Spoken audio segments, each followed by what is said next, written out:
Okay. All right, good morning, millionaires. Good morning, millionaires. Hope everybody's feeling good this morning. My name is Haziq Ali. And what I want you to do is share this with another entrepreneur that could use it. Every single day, our whole play is to help you go further, faster, with less effort as an entrepreneur. I created a technology we call a revenue acceleration cycle. Some of you know this, some of you don't, but no matter where I am in the country, where I am in the world, you can count you can set your watch by the fact that we're going to be here. We're going to be here to help you improve and go further, faster, with less effort. So I hope that feels good to you. If you've never been here before, you're early. Give me a replay, gang, if you're watching a replay. But if you're here live and in living color with us, rep your city. You know, what kind of business do you have? How do you help the world? We want to know, because not only do we want to be able to refer other people to you, but some of us need what it is you offer. So don't be shy. This ain't the time to be unduly modest. We want to know what kind of business you have, and then we want to support you. We all we got. You know what I mean? Now the good news, what's up, Terrence? The good news is we all we need. All right, Mr. Terry's in the house. That's what I'm talking about. But also what I'm saying is we all we need. We all we got, but we all we need. You know what I mean? Yeah, Dennis, what's happening, brother? Hope everybody's feeling good this morning. Felicia Carr is in the house. Hey, Jessica, let them know your TikTok name, Jessica, so everybody can start following you on TikTok. Jessica puts out some good videos. Shouts out to Simone Simmons. I just saw one of Jessica's videos in Simone's stories. You know what I mean? Wilmington up in here, Atlanta. We got Rome, Georgia in the house. Chicago. Chi-Town is in the building. South Georgia's in here. Okay, then. So do me a favor, y'all. Share this broadcast with somebody who needs it. It got to mean something. You know what I mean? That we're all here every single morning. Oh, my man Amar in his joint. What's up, bro? Hey, Amar, I need somebody to work some music, bro. I need somebody I can pay a couple of dollars to go ahead and start dumping my stuff on all the streaming websites. You know? Would you be able to help me with that, bro? That's what I need. I need somebody to dump all this music I have. The You Can Do It music side of things. You know? I pulled up to the barbershop the other day, and the barber overheard me playing, because one of my homies called me about this song that he's like, man, why can't I find this anywhere? And he was like, man, it sounds like you wrote it yesterday. And you know, it was wild, but after that, I just started kind of playing the project. So then when I pulled up out at the barbershop, the barber came out, he's like, man, what are you listening to? And then I said, oh, this is some of, you know what I mean? He was just like, man, where, you know?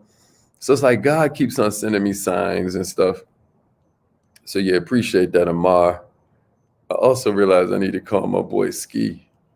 Just get this party started. You have something special. You have greatness. I'm going to call in on this live line, y'all. Les Brown, and you're in the right place at the right time, because we're going to bring the millionaire out of you. Just hold on. Please enter your... Thank you. Please announce yourself. All participants are muted. Entry and exit tones are off. Okay. We got a couple seconds before we officially start. Some of you know, some of you don't. I created a technology that we call the revenue acceleration cycle. I've used this to blow up Fortune 500 businesses. I've used this to blow up mom and pops. I don't care if it's brick and mortar. I don't care if it's click and order. You hear me? There are all kinds of powerful ways that you can grow a business just using this technology I teach. And if you go through the technology, we always say it starts with the leads. Then from there, it goes to the meaningful conversation. Then from there, it goes to either the presentation, or sometimes it goes to the appointment. Well, no, it's always the appointment. And then after that, after the leads, it can either go to appointment or it can go to meaningful conversation. That's how I should have said that. So the first one is the leads, but that second one can be appointment or it can be meaningful conversation. Then that third one can be meaningful conversation or it can be appointment. Jot that down in your notes. That's a nuance that can add mastery to the way you're playing this, right? All right, so leads, we got meaningful conversation, we have appointments, right? Then we have presentation, conversion, follow-up, upsell, right? We understand that. But what I want to talk to you this morning about is appointments, right? So this morning, I guess, if we're normally doing mindset, skill set, or heart set, then what we're talking about this morning is a skill set called setting appointments. Had a business meeting, probably like, it's probably been about a year and a half, you know. The meeting started at 8 o'clock, something like that. We started in early evening, and that was after like a 2.5 hour dinner that we had. Okay. We're talking about no beer. Any of y'all that know me know I don't drink anyway, but nobody had beer, nobody had wine, nobody had alcohol at the dinner. This was business. And then, since it was business, everybody wanted to be at their best. This is a Saturday night, y'all. This is a Saturday night. And the only reason I found myself there at this meeting, oh my goodness. The only reason I found myself there at this meeting, y'all, was because of the fact that I had accepted the invitation from a buddy of mine who'd been in my life probably 15 years, and he recommended not only that I take the meeting, but also that I attended the meeting because, those are two different things. Basically, there were a group of business people that were trying to get me to kind of look at some product they had, do some consultation for them, but they wanted me to do the consultation on an equity basis, on a, kind of like a sweat equity basis rather than paying me, right? They felt that it would help entrepreneurs, further, faster, with less effort. They thought it kind of felt into my thing. Everybody was kind of excited, right? But the subject of today's class is, who grants you a meeting, millionaire? And why do they have this meeting with you? Like any CEO, like any entrepreneur, I only take meetings that I deem important. Is that fair, everybody? I deem that they're important to me. I deem that they're important to my company. My time is guarded. Is that fair? My time is valuable.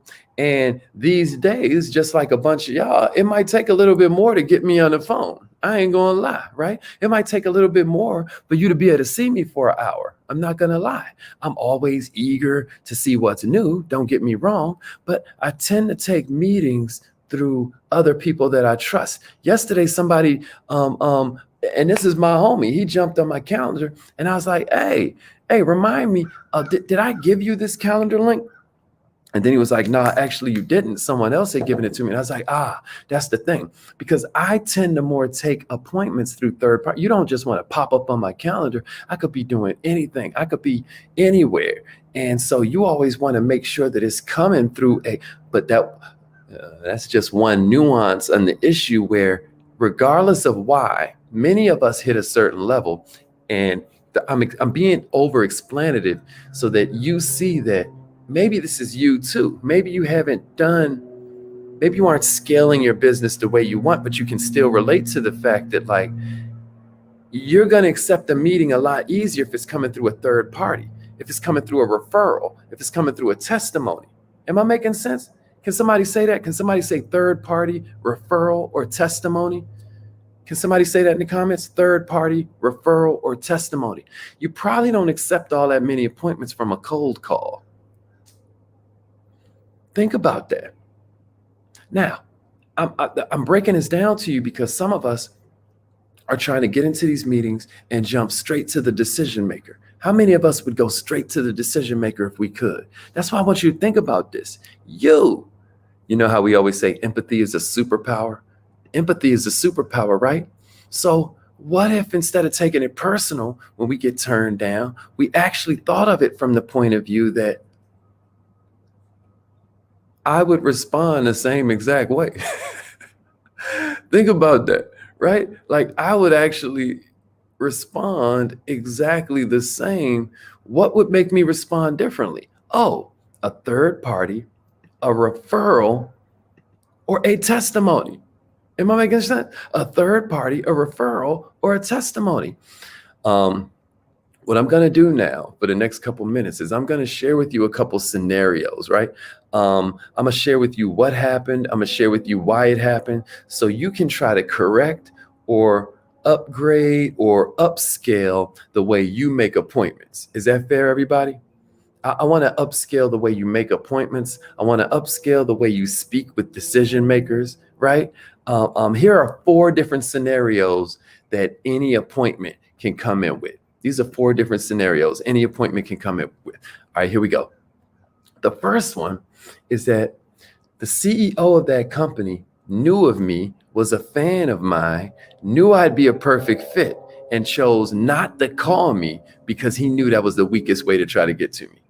That's scenario number 1. How many of us can relate to that one?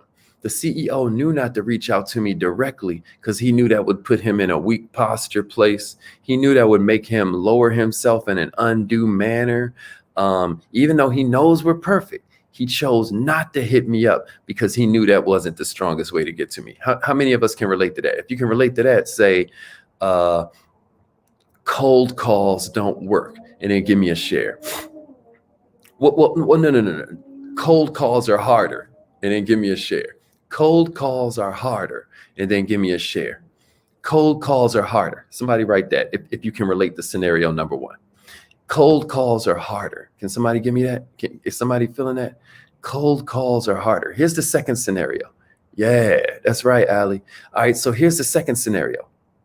The CEO had a salesman working for him who was a fan of mine. The CEO had a salesman working for him who was a fan of mine or a business friend of mine, and he chose not to utilize that resource right away because of the fact that he was aware it wouldn't be a very powerful introduction yet. He knew it wouldn't be a very powerful introduction yet. And so he figured that I would probably turn the meeting down. He assumed correctly, right? So number 2, somebody say, beg for mercy is harder. Begging for mercy is harder. That's scenario number 2, begging for mercy. He got an employee that he knows is a friend of mine or a fan of mine. And so he tries to get them to come and set an appointment with me, right? Right? He knew that wouldn't be a very powerful introduction. So he decided not to go with that one. Huh? Somebody say begging for mercy is harder. Begging for mercy is harder. Begging for mercy is harder. Here's scenario number 3. You ready? One of the CEO's best customers is a lifelong friend of mine whose opinion I greatly respect. Follow me on this, y'all. The CEO asks my friend if he would set the meeting up. I got an email from my friend and a phone call from my friend telling me how important this meeting was going to be and how he just knew this meeting was going to be worth my while and that he thought the CEO's idea and product were a perfect fit for my business and that I'd be a perfect fit for theirs and that I should take the meeting with him as soon as I possibly could. Y'all feeling me right now? My business friend indicated to me that he'd like to be there at the same time. Is somebody hearing me? Is there a difference there? Here's the reality, y'all. Here's the reality. I couldn't turn that meeting down if I wanted to. Listen to me now. For somebody, I was the decision maker.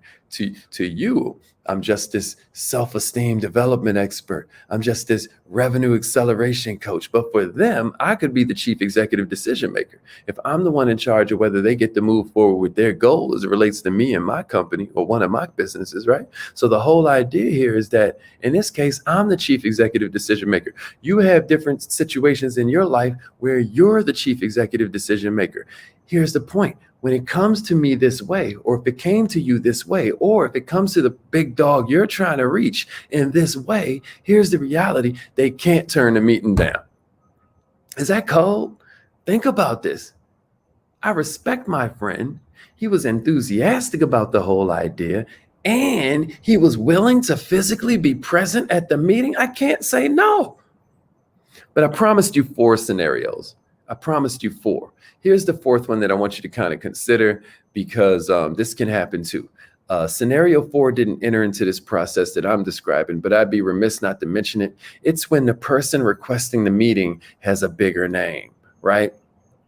If Robert Johnson were to call me out the blue, you know, either Robert Johnson, because I think both guys I'm thinking of's name is Robert Johnson. One is the owner of Vista, and then the other was the owner of BET.